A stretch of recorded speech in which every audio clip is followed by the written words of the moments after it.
Welcome to Echoes of the Lost Audiobook, where forgotten stories come to life. Dive into worlds of mystery, survival, and the unknown. If you enjoy our stories, don't forget to like and subscribe to stay updated with our latest audiobooks. Chapter 7, Tracks in the Sand. Ryder huddled in the old truck's cab, gripping his compass to steady its quivering needle in the black season storm. The wind howled outside, carrying fine nuclear dust that pricked like needles, seeping through the cracked windshield and rusted frame.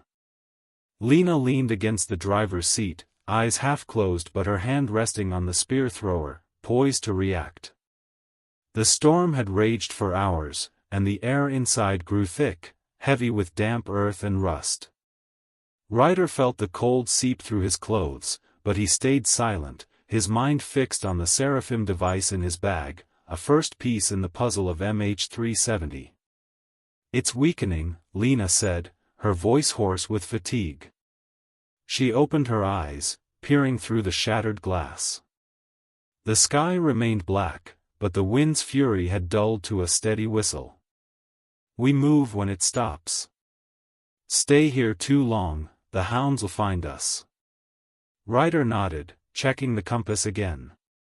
The needle settled south, less erratic now. "South," he said. "That ruin you mentioned, how far?" Lena shrugged, brushing dust from her jacket. 10 kilometers, give or take, if we don't get lost. But in the black season, everything's warped. Could be farther, or no path at all. She studied him, her gaze stern. "You holding up? You look ready to collapse." "I'm fine," Ryder replied, though his legs ached from hours of flight. He took his water bottle, sipped sparingly, then offered it. You've barely slept." She took it, drank quickly, and handed it back. "I'm used to it. Sleep too much here, you die." She stood, checking her spears, only 2 left, their tips sharp but dwindling numbers making her frown. "Ammo's low. If the hounds catch up, I can't hold them long." Ryder watched her, seeing the vulnerability beneath her grit. She was a survivor, but not invincible. He rummaged in his bag, pulling out the metal shard from the land shark, his crude weapon. "I've got this. Not great, but I'll fight if I have to." Lena snorted, though her eyes flickered with approval. "Good. Just don't die stupidly. I don't want to lose the only one with a brain." He gave a faint smile, tucking the shard away. "I'm not dying yet. Too much to figure out." He pulled the Seraphim device from his bag, setting it on his lap. Its red light blinked slowly, steadily, like a machine's heartbeat. I need to crack it. If there's data, I could learn what the Seraphim wanted with MH370. Lena leaned over, eyeing it. "You're stuck on that plane. Why's it matter so much?" Ryder paused, then answered, voice low. "It's not just a plane. It was my life, everything I knew. I was on it, heading to a conference. Then I woke up here, 86 years later. If the Seraphim are involved, I need to know why. Not curiosity, I need to know where I fit." Lena met his gaze, her expression softening slightly. "I get it. But here, the past doesn't save you. The now does." She nodded outside. "Storm's almost done. Get ready." The wind faded, dust settling into a fine red layer over the truck. They stepped out, the air still tinged with radiation, but visibility cleared. The desert stretched ahead, crimson under a gray sky, dotted with twisted trees and scattered metal scraps, relics of a lost world. Ryder held the compass, leading south, Lena beside him, her steps light but wary. They'd gone a few kilometers when the ground shifted, red sand giving way to cracked, barren earth, split by spiderweb fissures. Lena halted, signaling him to crouch. "Listen," she whispered. A low rumble rose from below, not wind, but a deep vibration. "Earthquake?" Ryder asked, frowning. "No," Lena said, eyes narrowing.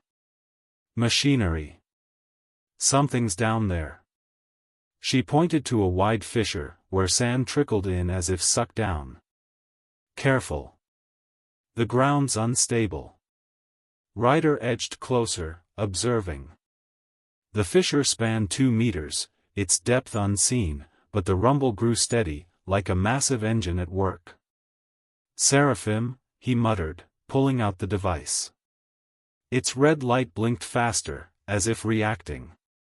"This knows something." "Don't get close," Lena warned, tugging him back. But before they could move, the ground jolted. A dull boom echoed, and from the fissure, a black plume erupted, joined by a shrill metallic screech. Ryder stumbled, clutching his bag, while Lena dropped to a knee, spear thrower raised. From below, a colossal machine emerged, not a mutie, but mechanical. It resembled a metal scorpion, over 10 meters long, with razor-sharp steel claws and a spiked, curved tail. On its back, the broken angel wing symbol gleamed through dust. "Seraphim," Lena growled, voice trembling. "A digger. They're after something." The machine scorpion swiveled its head, a smooth metal block with red eyes like the earlier robot, and let out a piercing wail. Ryder backed up, mind racing. "It's not hunting us," he said quickly. "It's digging, maybe resources, or more wreckage." He glanced at the device, its light now flashing wildly. "Don't care what it wants," Lena snapped. "Run." She yanked him away, but the machine moved, its claw slamming into the ground ahead, blocking them. Its tail whipped up, firing spikes like arrows. Ryder dove, pulling Lena with him, dodging the barrage embedding in the sand. "No outrunning it," he yelled, scanning around. He spotted a large metal slab, perhaps from a plane or vehicle, half buried nearby. Behind that. They raced over, ducking behind it as the machine resumed digging, the earth shaking under its power. Lena panted, peering over the edge. "It's not attacking, yet. But if we're in its way, it'll kill." She turned to him. "Any ideas?" Ryder eyed the device, then the machine. "If it's keyed to this, we could use it as bait." He pointed to another fissure a few meters off. "Toss it there, draw it away." "You're nuts," Lena said, but didn't argue. She snatched the device, hurling it toward the fissure. It arced, red light flashing midair. The machine scorpion's head snapped around, eyes locking on, then lunged, claws tearing into the spot it landed. The ground split, black smoke billowing. "Run!" Lena shouted, dragging him the opposite way. They sprinted through sand, not looking back, until the machine's rumble faded. Ryder stopped, gasping, facing Lena. "We lost it," he said, regret in his tone. "But we're alive." Lena nodded, sweat streaking her face. "Alive's enough. Don't lose stuff again, I won't keep saving you." She turned, leading him south. The desert fell silent, but the Seraphim's traces were clearer, and more dangerous, than ever. Chapter 8, Fire in the Dark. Ryder trudged through the crimson desert, his legs heavy as lead after hours of fleeing the Seraphim's scorpion machine. Losing the device, the only tangible link to MH370, gnawed at him, but survival trumped regret. Lena strode ahead, her gait steady despite her ragged breaths, her spear thrower slung across her back with just 2 spears remaining. The gray sky shed the last of the black season's dust, revealing a pale, obscured sun that cast faint light over warped dunes and scattered metal debris, a shattered world far removed from the 2014 he once knew. The air hung thick with radiation's tang, parching his throat, but at least the storm had passed. South, Lena said, her voice rough but firm, pointing toward the horizon where a hazy shape loomed, the ruin she'd spoken of. If we keep pace, we'll reach it before dark. Don't lag, hounds don't quit. She glanced at him, her gaze sharp as a blade. You good? You look like you lost your soul with that seraphim toy. Ryder gave a faint smile, brushing sand from his jacket. I'm fine. Just hate losing a lead. But if the seraphim left machines here, there'll be more traces. I'm not giving up. He pulled his compass from his pocket, checking it, the needle pointed south steadily, no longer jittering from the storm. You said the ruin might have supplies. I'm hoping for tools. I need something to study if we find more seraphim gear. Lena nodded, but her eyes drifted distant. Maybe. Don't get your hopes up, though. That place was picked clean long ago, hounds, muties, or wanderers. Anything left is probably traps or junk. She pressed on, her shoulders slumping slightly with fatigue, yet she didn't stop. Ryder followed, recognizing her resilience wasn't just instinct, it was forged through years in this hell. They crossed a cracked expanse where the ground split into broad slabs, exposing dull black stone beneath. Twisted trees dotted the landscape, their claw-like branches reaching skyward, waxy black leaves fluttering in the faint breeze, a radiation-warped ecosystem. Ryder paused by one, studying it. He drew his metal shard from his pocket, scraping the trunk, a black resin oozed out, bubbling on contact with air. Interesting, he muttered, jotting in his notebook, radiated flora, reactive resin. Fuel or toxin potential? He looked at Lena, pointing to it. Ever use this stuff? Lena turned, frowning. Black sap? Yeah.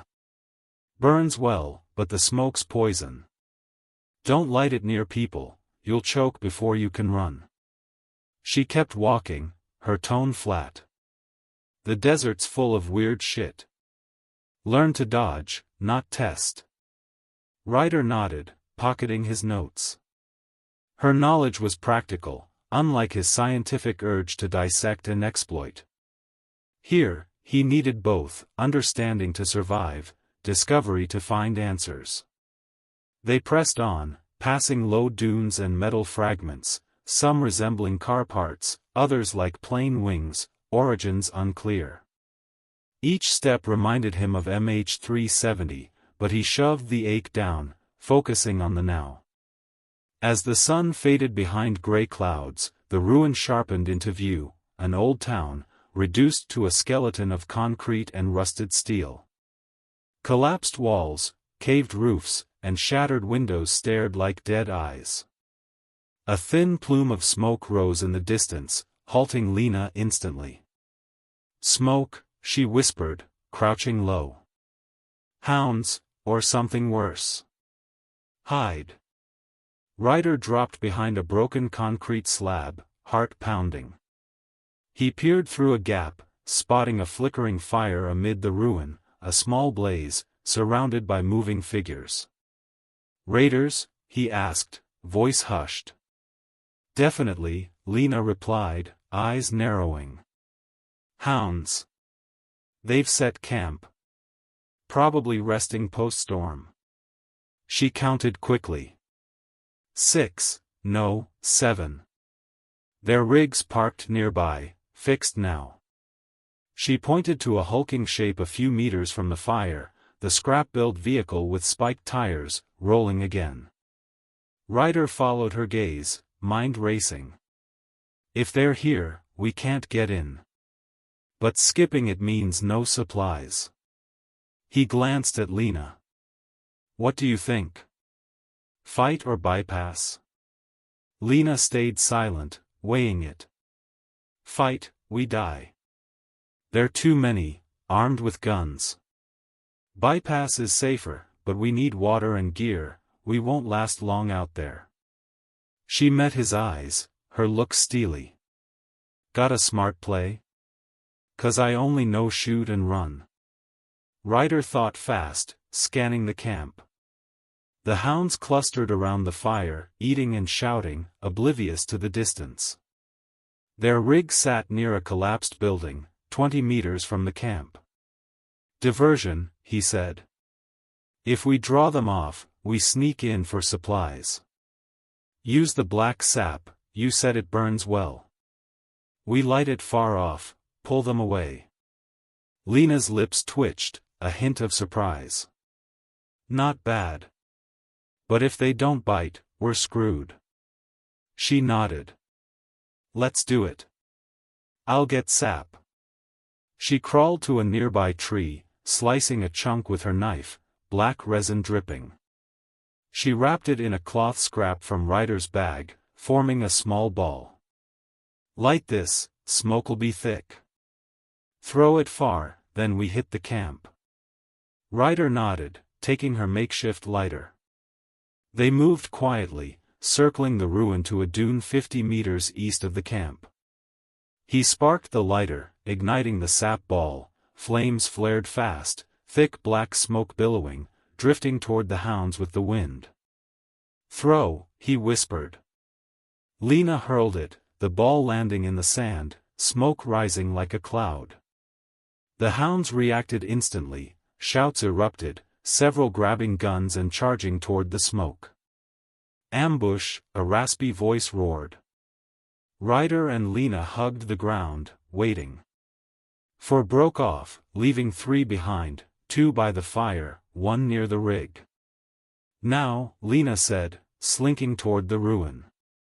They slipped in through a broken wall, entering a building near the camp. It was dark, thick with dust and decayed clutter, splintered tables, rusted cans, scattered junk. Ryder rummaged fast, finding a murky water bottle and a rusted iron bar, not much, but usable. Lena scoured another corner, pulling out an old cloth sack with metal scraps and a small vial of green liquid. Homemade antiseptic, she whispered. Lucky break. Shouts from the hounds grew closer, they were returning. Damn it, Lena muttered. They know it's a trick. Run. They bolted from the building, but the rig's engine roared, hounds were aboard, its headlights sweeping the ruin. Ryder yanked Lena behind a wall, heart hammering as the beam grazed past, nearly catching them. They'll see tracks, he whispered, glancing at the sand, their footprints glaringly obvious. Lena cursed, raising her spear thrower. I'll distract again. You run south, meet me at the ruin's edge. Before he could protest, she darted out, firing a spear at the rig's tire. It hit, but didn't puncture, just veering the vehicle off course. Ryder ran, feet pounding sand, weaving through the ruined buildings. Gunfire cracked behind, bullets whistling through the air. He vaulted a low wall, ducking into the shadow of a large structure, maybe an old warehouse. Footsteps and curses followed, the rig's rumble halting. Find that rat, a voice bellowed. He pressed against the wall, catching his breath, then looked around. In the gloom, a dust-covered bulk loomed, an old generator, rusted but intact. He crept over, inspecting, no fuel, but wiring and a small control panel remained. If powered, it could run tools to crack Seraphim tech, if he recovered any. He scribbled in his notebook, generator, South Ruin. Needs fuel. Footsteps closed in, flashlight beams flickering. Ryder slunk out, sprinting for the ruin's edge as Lena instructed. He found her behind a concrete pillar, panting, down to 1 spear. You're slow, she snapped, but her eyes flashed worry. Hounds are close. Move. They dashed into the desert, leaving the ruin behind. The rig's roar chased them, but the thick sand slowed it, the distance widening. They ran until the ruin faded to a blur, collapsing behind a large dune, gasping. "We're clear," Ryder said, meeting her gaze. "Thanks for the diversion." Lena slumped against the sand, sweat streaking her face. "Don't thank me. I nearly died for you." She looked at him, tone softening. "What did you grab?" "Water bottle, iron bar," he said, showing his haul. "You?" "Antiseptic, some metal bits," she replied, lifting the sack. "Not much, but it'll get us through the night."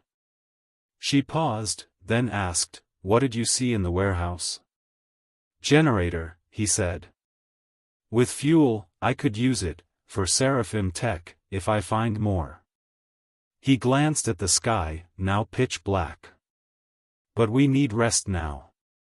Lena nodded, scanning around. "This spot's decent. Rest. I'll watch."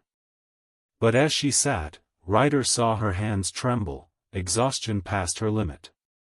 He touched her shoulder, voice low. "You first." "I'll watch."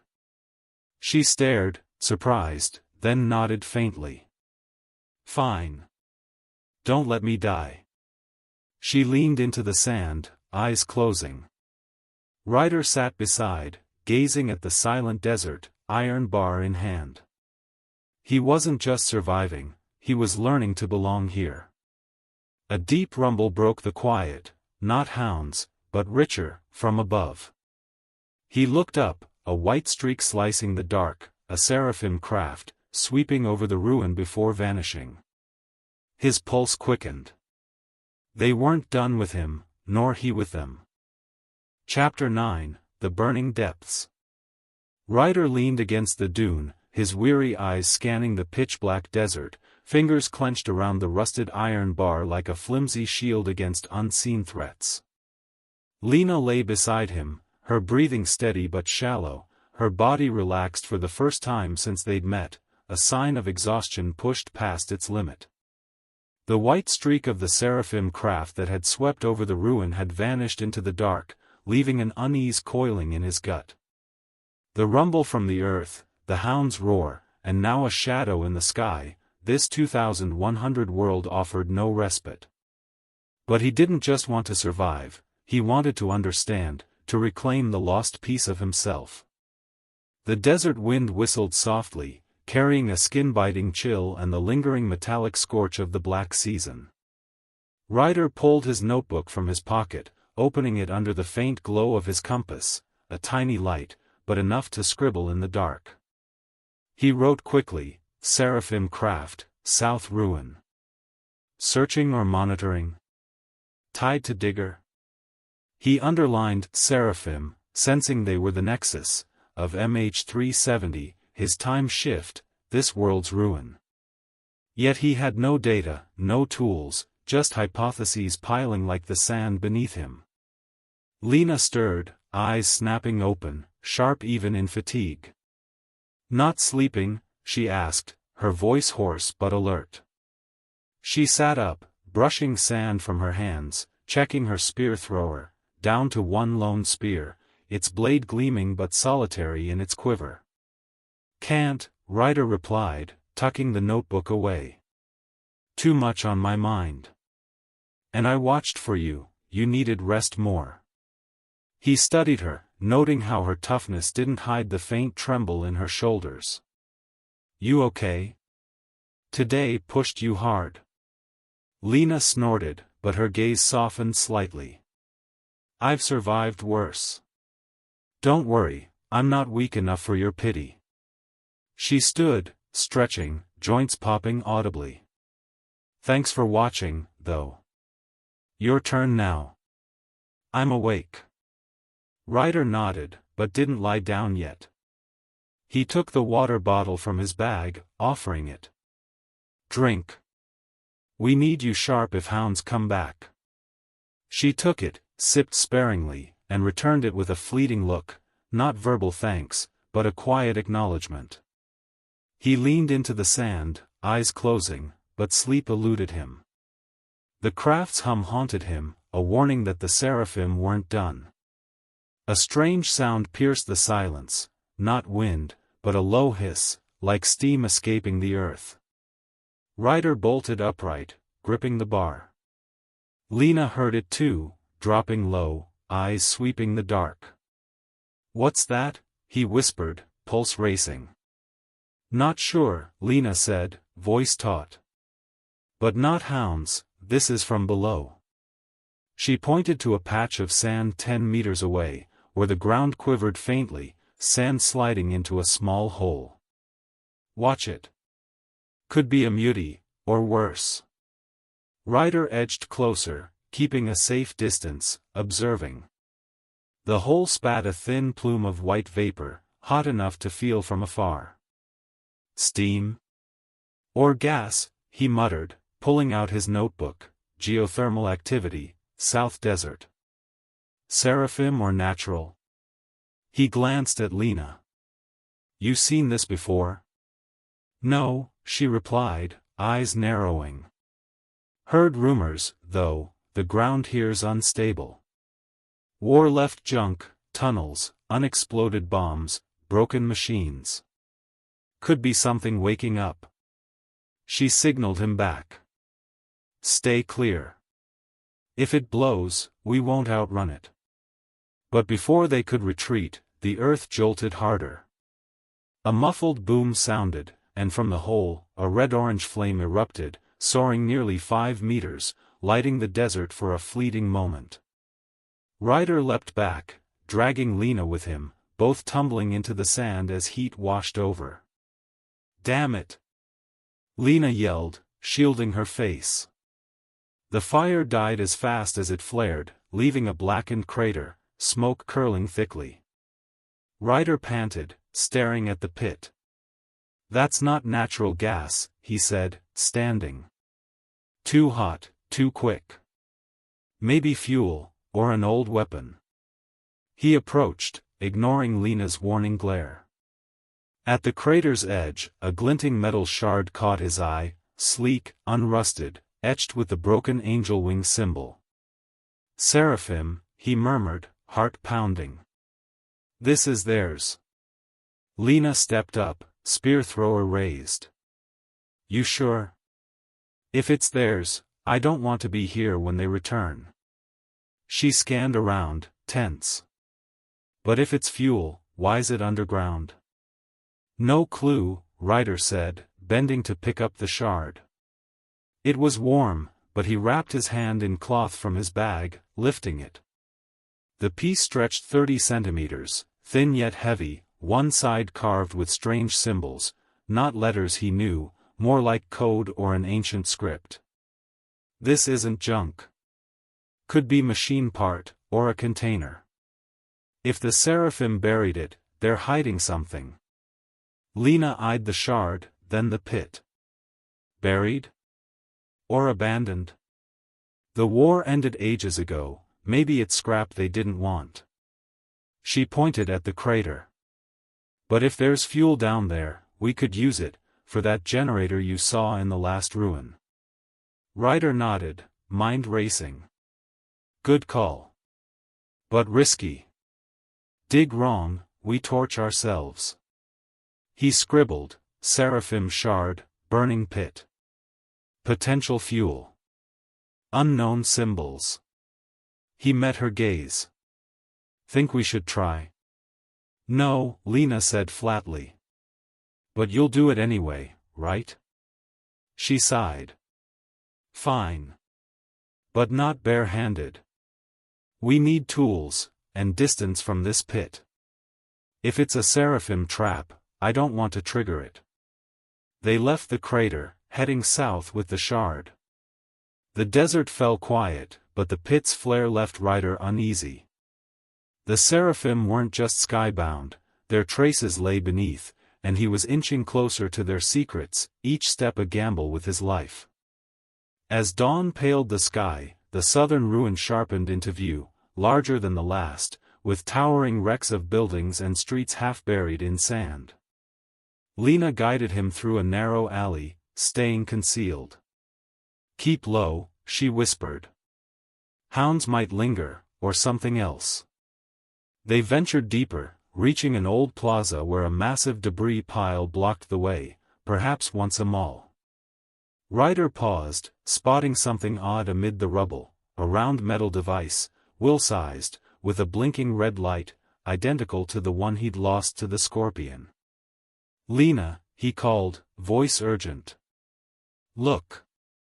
She approached, eyes widening. "More seraphim? Why's it here?"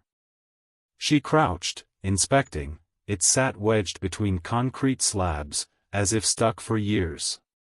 No one took it. Maybe they didn't see. Ryder knelt, examining. The red light pulsed slowly, and a small port on the side matched his lost device. "It's intact," he said, voice alight with excitement. "If I crack this, I might learn what the Seraphim did with MH370, or me." He pried with his iron bar. It clinked but didn't budge. "Don't break it," Lena warned. "If it blows, we're done." She glanced around, wary. "Take it. Find a safe spot to check." Ryder nodded, wrenching it free from the rubble. It was heavier than expected, but he stowed it in his bag, pulse racing with hope. They left the plaza, entering a small building nearby, an old shop, its walls still standing. Inside, Ryder set the device down, inspecting closely. He found a tiny button beside the port. Pressing it, a beep sounded, and the red light glowed steady. "It's responding," he said, looking at Lena. "But I need power, or tools. That generator from the last ruin could work, if we go back." Lena nodded, her gaze distant. "If hounds haven't nabbed it? And if the Seraphim don't find us?" She sat, leaning against the wall. "Rest first. We need strength to keep going." Ryder sat beside, hand on the device. Sleep didn't come, his mind buzzed with possibilities. The Seraphim weren't just foes, they were the key. And for the first time, he felt closer to answers.